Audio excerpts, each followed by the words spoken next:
For today's video, ang topic natin ay paano i-add ang fractions with different denominators. Maraming way kung paano gawin. Sa video na ito, gagamitin natin yung tinatawag na cross multiplication method. May 4 rules na dapat niyong tandaan. Una, multiply the first numerator by the second denominator. Pangalawa, multiply the second numerator by the first denominator. Pangatlo, add the results to find the new numerator. Number 4, multiply the two denominator to find the new denominator. Let's try this following the rules. First rule is multiply the first numerator by the second denominator. So 2 times 3 is equal to 6.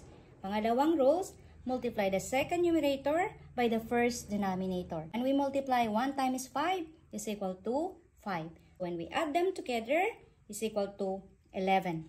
Ang fourth rule naman, multiply the two denominators to find the new denominator.